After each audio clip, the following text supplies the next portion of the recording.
So the unwillingness to apply action and effort towards getting out of that situation or that mindset is the biggest, it's what's missing the most of. That's what's missing. It's not the fact that you went through what you went through, or you had to go through what you had to go through, or endure what you had to endure.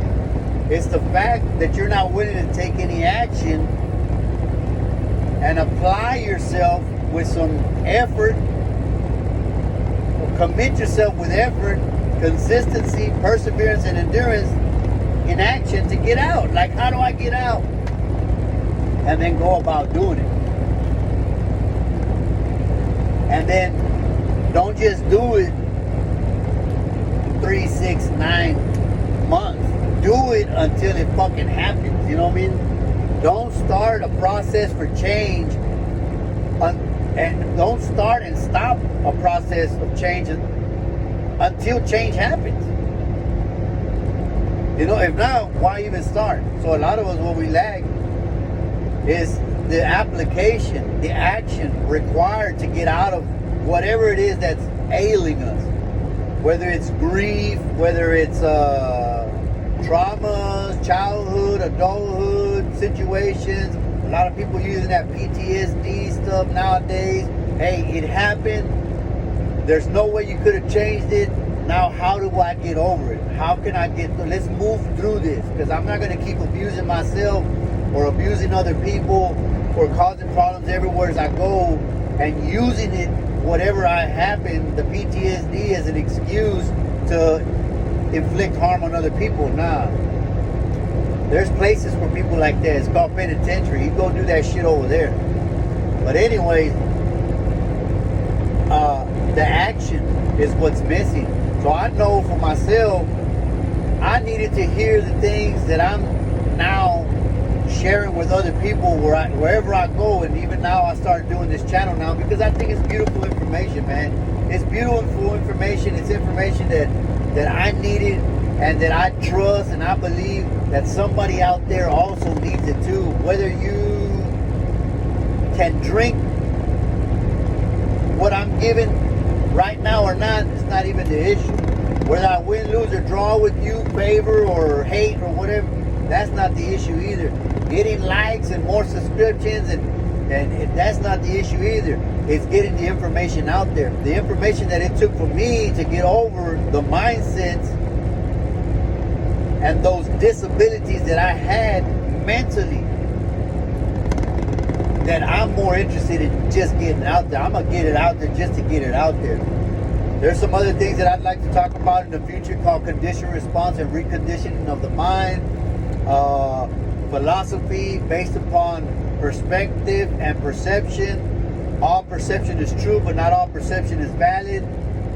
And these are some other things that I'd like to get into in the future. But for right now, I'm just trying to stay on topic and talk about this one thing of getting over it. I made several videos. I'm trying to cut them down to keep them short and put the medicine and the oomph and the meat and the bones and potatoes out there. Because sometimes people just talk about shit and they just talk about, you know, the leaves on the bushes, and they never get down to the root of what the fuck they're even trying to talk about. They're just talking about shit that needs to be talked about, but never get into the method or the thing that it's going to take to get out of whatever the fuck it is you're talking about. Like, what the fuck are you talking about, and how the fuck, you know, take me somewhere else. Don't just fucking waste time talking about shit.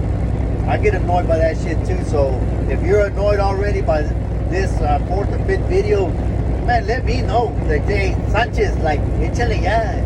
Ponle a la verga, ¿dónde está la carne? Pura crema y lechuga en los tacos. Necesito carne, güey. And so the meat and the bones of the whole situation is realizing and understanding, embracing and accepting through and through, all the way from the crown of your head to the soles of your feet, to the marrow of your bones, all the way to the core of your existence, to the very last fiber of the entire essence of whatever it is that makes who you are, you. Down to the last atom and cell and the core of the cells, neurons and protons, all that shit. Get it all the way down up in there. That in order for your life to bloom and blossom and become something magnificent, everybody's magnificent is different, so that's a different topic right there. I'm just, because everybody's definition of happiness is different. Real quick, I took 2 bumps home, tried to give them a place to live. Just for 2 weeks later, they have to go and tell me, hey bro, we don't need saving. We're happy where we're at. We like being behind Walmart, panhandling for change, buying a little food here and there, just living it out in the open with no responsibility, bro. If anything, you need to come join us. And I'm like, I like AC too much. And my skin is pretty. I don't like getting mosquito bites all over. Look how beautiful that is. That's fucking beauty, man. Anyway. Yeah, so that's different. What I'm talking about is magnificent, beautiful, at least appealing and satisfying and tasteful for your taste buds. Because what's tasteful to you might not be tasteful to me. And what's magnificent for you might not be magnificent for me, and vice versa. What's magnificent to me might not mean a shit to you. But to get your life somewhere where it's tasteful and not distasteful, pleasant instead of unpleasant, fulfilling, purposeful, meaningful, like your aha, like you're alive moment, like damn, I'm so glad to be alive right now.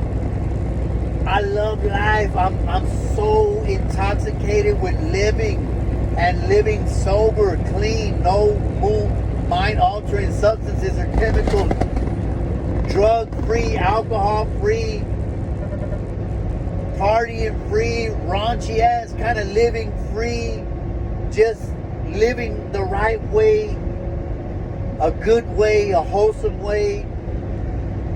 Oh, I'm so like, my God. Like I want to scream from elation, ecstatic, excitement. No more fearful about tomorrow, but anxious about it in a sense of, anticipating the wonderful things that are laying ahead instead of what I was used to. And what a lot of people are used to is dreading tomorrow. Anxious, but a fearful type of anxious, scared type of anxious, where they can't sleep and nervousness and all this kind of other unhealthy emotions going on. No. Getting from all that negativity into the positive, that's another topic I'd like to discuss about too, because it counts and it helps. If you're trying to get somewhere and you want to go somewhere and you're tired of where you've been and you're ready to move somewhere, it's going to take some optimism, like injecting optimism, like with a sword, stabbing your circumstances, stabbing your situations with optimism every day, like learning how to say today is a beautiful day in spite of how you feel, in spite of what you're going through, in spite of what you think, in spite of your actual reality, like putting effort with will and intent into this thing called optimism and injecting optimism into your life, circumstances and situations, and even into your existence. I'm happy today. I'm grateful today. I'm so satisfied and enthusiastic about where I am today, even though you're unfinished, you're underdeveloped, and you have a long way to go. You got to learn how to appreciate where you're actually at right now, the unfinished product. That you're unfinished, that you're underdeveloped, that you got a long road ahead of you, and it's all uphill at 20 miles an hour. It's a 20 mile an hour climb for 1,900,000 miles to go. But appreciating the climb, appreciating where you're at the bottom of the hill, learning how to embrace the process and live in the process and enjoy the process, how can I say this to better emphasize the word? Just making love to the process, loving the process. You know, being obsessed with the process and everything that you're feeling in the initial stages, in the beginning stages, knowing that you're heading towards something better. I go into a lot of Bible behind that, but for the sake of the video and all that, I don't want to get into all that.